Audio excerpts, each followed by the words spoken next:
Hi there. Today, I want to give you a short list of some of the most interesting things I've learned since I became a crew member a long time ago. It was 1967. I went into that career because I wanted adventure, excitement, glamour, travel, everything that it could offer. But at the same time, I went into it with a big question that I wanted the answer to. Are UFOs real? Or where are they coming from? I knew they were real because I'd already seen them one night hovering over my head. So I was highly motivated to ask pilots any chance I got what they knew about UFOs. And, back in the 60s, we were government subsidized. The airlines didn't have to worry so much about paying their bills because they were subsidized by the government. If they didn't have enough money at the end of the year, the government picked up the bill. And so we had a good time because of that. That was the golden age of aviation, where the food was fabulous, lobster tails, Chateaubriand, Dom Perignon, champagne, beautiful wines. People drank like fish on the flights. It was a big cocktail party every time you took off. But we had a really good time. We really did. I'm sorry it all disintegrated so dramatically because it was really fun. And you never knew who you were going to meet. Everybody flew commercially, celebrities, royals, politicians, people that were in the news, you name it. They all got on commercial airplanes because they didn't really have the private jets back then. So a big part of it was conversation. We spent a lot of time talking to each other, like we were at a fabulous cocktail party all the time. And if it was a really light load, we'd go up to the cockpit, one flight attendant at a time could go up to the cockpit, sit on the jump seat and get into a conversation with the pilots, kept them awake, kept them, alert. And we would talk about all kinds of things, fascinating things. When I first started flying, a lot of my pilots were World War II veterans who had flown airplanes in World War II. And every now and then I'd ask them, what was something really strange that happened to you? Anything in particular? Oh, yes. One captain told me how it was divine intervention that showed up and saved him from a disaster. I heard this quite a few times. There's a lot of that goes on in aviation, divine intervention. And I heard about the Foo Fighters that they were seeing when World War II was happening over in Europe. There are these lights in the sky that nobody could really explain. Some people thought it was the Germans that had some kind of crazy equipment, but I think, they kind of reached the conclusion it was like they were UFOs. And I flew with guys that were, we didn't have any female pilots back then, believe it or not. In the 60s, no female pilots in the cockpit, all guys. And some of them had been Vietnam pilots. They had a lot of stories about things that they saw over there and experiences. And it was very, very interesting to get into these deep conversations about the secret space programs, airplanes that nobody knew about that were built long before the public ever even got wind of it. I heard about airplanes that could actually fly at like 60,000 feet. I heard from the pilots many times that there was a shadow government. This was way back. They knew there was a shadow government. And I say, well, what does that mean? Well, that means that the president doesn't really have the power that you think they have. There's another secret government that runs the show. And, a lot of these guys had been very highly trained and worked in special secret parts of the military. So they knew stuff. And they weren't allowed to talk about a lot of the stuff they knew because it's a secret. And as one captain told me one day when I asked him, well, how do they get you to keep your mouth shut? He said, oh, they just tell you, you'll be either ruined financially, or we'll kill your family, or we'll do something to you. So, I found out a long time ago that there are ways to control people. So I'm not surprised with all the things that are coming out now. It's like, I'm sure it's a revelation to a lot of people that many of the dark side of humanity has been hidden, because they did a pretty good job of hiding it. I'll tell you that, because, being a stewardess, buzzing around, living in New York City, San Francisco, all over the country, and exposing myself to a lot of people, I never really experienced that real creepy stuff you hear about. And I think it's because A, I was protected, and B, they knew I wasn't worth trying to coerce into that weird world, because I wouldn't go for it. So that kind of kept me protected.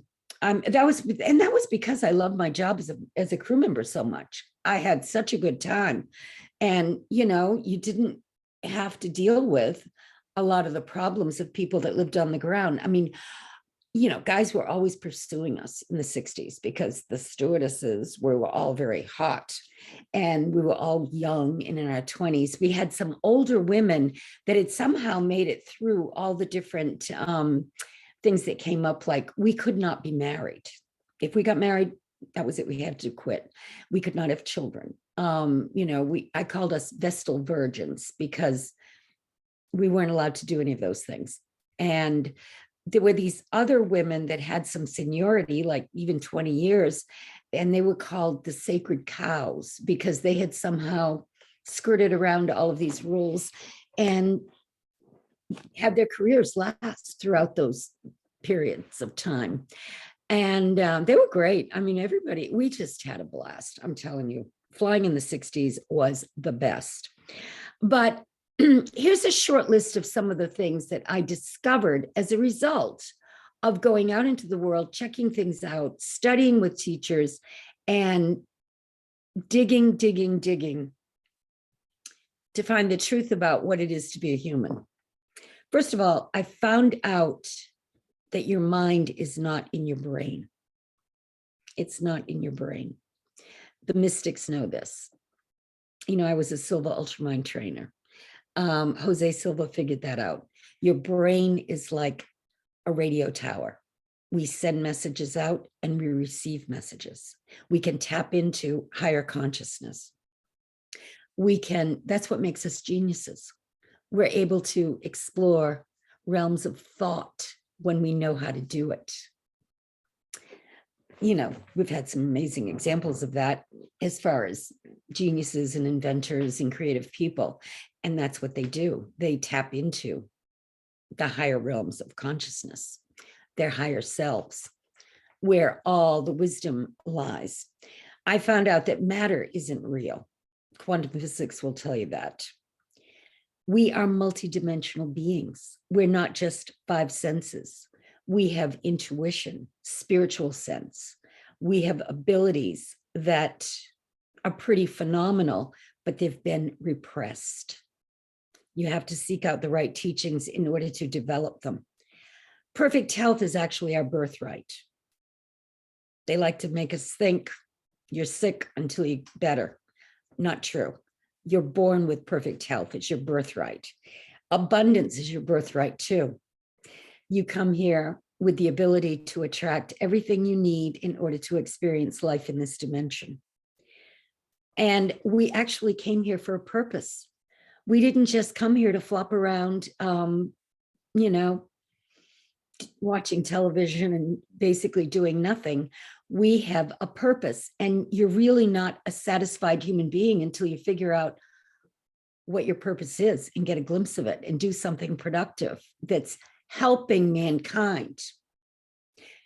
It needs to be along the lines of helping other people. And we are not our bodies. Like I said, we're multidimensional beings. We're actually spiritual beings having a physical experience, which is temporary. The body is temporary. And we are not our minds, meaning our human mind. the left side of the brain is the critical thinking side that allows us to function in the three-dimensional world. But the right side of the brain, which is left very dormant, usually because of the way we're educated and trained and programmed, it's not activated the way it should be in order to make us multidimensional thinkers. But it can wake up and you can become a whole brain thinker, which is very important for your happiness and your success. Earth is a classroom. Shakespeare said it, you know, we're all playing a part. It's a play. And we can always be the director and change it. If we don't like what's going on in the storyline, we can actually change it. We have that power. Psychic abilities are completely real. I learned that many years ago when someone taught me how to read minds. You can just see things, feel things, know things, and accurately tell people what they're thinking. Try it with a deck of cards. Have them pick a card, relax yourself, and practice telling them what card they're looking at, and you'll be surprised. After a while, you get very, very accurate. And we can actually astrally project. Many times we do this when we're sleeping. We can bilocate, be in two places at the same time. We can remote view. And sometimes we have premonitions of things that are going to happen. I've had this happen to me quite a few times in dreams. I'll have a premonition. Sometimes it would be something related to the airline industry because I was attached to that. And I have seen certain accidents that happened just a couple of days afterwards. Or because, you know, there really is no time. This linear time that we experience here in the classroom called planet Earth is not real either, which is a very interesting concept. But yes, we can have premonitions. And let's see, there is always a solution. Now that's a big one because a lot of people give up before they get the solution. They just figure they're stuck with whatever it is that they're dealing with and they can't figure their way out of it. It's like fighting your way out of a paper bag until you understand that you have inner power, you're sovereign, you're one with God. You have the abilities to solve any problem that comes along. And once we understand that we are sovereign, we are liberated, we are free. And then you're in the driver's seat working with the divine consciousness. As long as you're expressing divine qualities, your life is going to be much more in flow and harmonious than if you're going off into the negative worlds of, you know, lower emotions that humans like to express, like greed, anger, misery, you know, selfishness. That's not a good place to be. Freeing yourself from those lower emotions is work, but it's worth it, because when you figure out that when you can change your perception, you can create perfection in your life, a better experience for yourself. You've freed yourself from a lot of misery. So it's worth checking out.